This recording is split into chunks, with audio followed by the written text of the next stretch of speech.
नमस्कार दोस्तों। चलिए थोड़ा सा मैं आपको सीमा के दूसरी तरफ ले चलूं। सीमा के उस पार मेरी मुराद है कि वर्तमान पाकिस्तान और अतीत में हमारा हिस्सा। और मैं आज जिस शख्स की बात कर रहा हूं और जिस घटना की बात कर रहा हूं उसका संबंध एक ऐसे राजा से है जो इस वक्त भी हिंदू राजा से, जो इस वक्त भी अपनी पूरी शान शौकत के साथ वो हिंदुत्व जो है उसको ज़िंदा रखे हुए, उसका अलाव जलाए हुए है और उसके अलाव को किसी किस्म का कोई ख़तरा महसूस नहीं होता। ये रियासत है, उसके वक्त में पुराना उसका नाम था रियासत का अमरकोट, लेकिन अब बदलते हुए हालात में हर चीज़ बदल गई है, हर चीज़ की परिभाषा बदल गई है। अब उसका नाम उमरकोट कर दिया गया है। तो ये उमरकोट जो है, ये मैं आपको पहले बता दूं कि ये सिंध प्रांत की एक रियासत है, सिंध प्रांत की। और इसमें अब भी लोढ़ा परिवार के लोग सत्ता में हैं।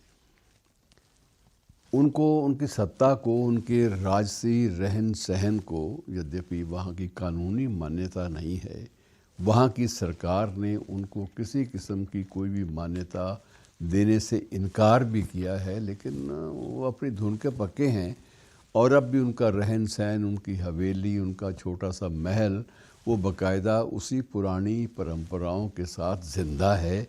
और एक वक्त वो भी आया था जब इसी ख़ानदान के राणा चंद्र सिंह, इन्होंने हिंदुओं की एक अलग पार्टी बना ली थी।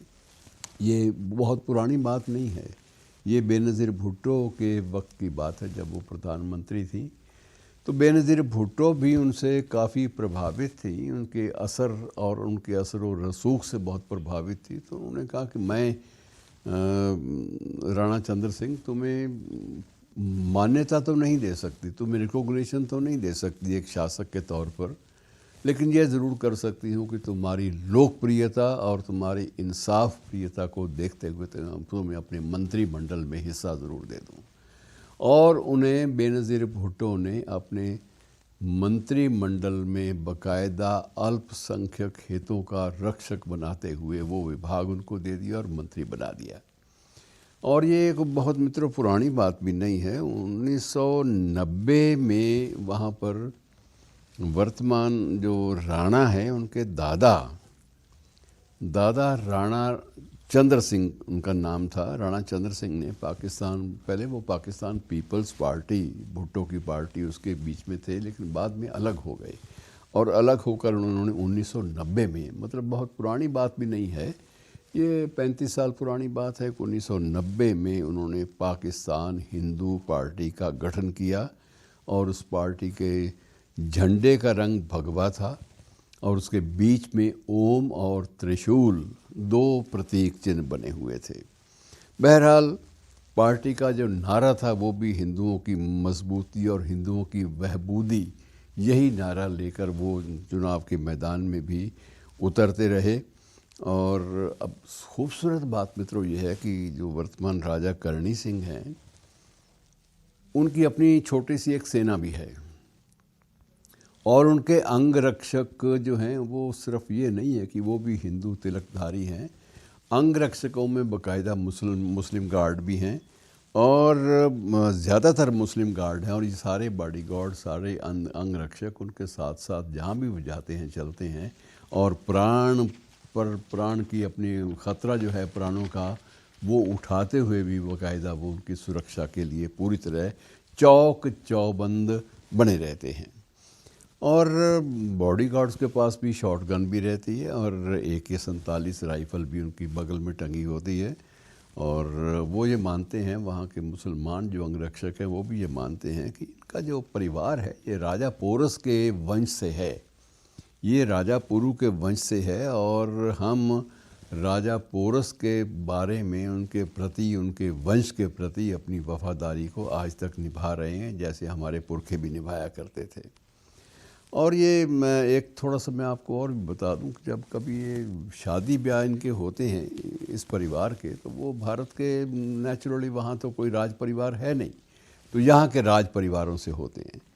और ये कोई बहुत पुरानी बात भी नहीं है, सिर्फ 10 साल पहले ही राजा करणी सिंह की शादी राजस्थान के एक शाही परिवार की बेटी राजकुमारी पद्मिनी से हुई थी। और करणी सिंह की बारात अमरकोट रियासत से बाकायदा भारत आई थी।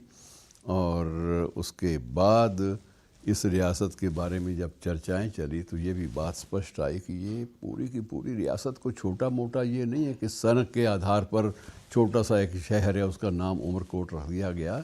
ये रियासत जो है ये 22,000 किलोमीटर में फैली हुई थी तब, 22,000 किलोमीटर में।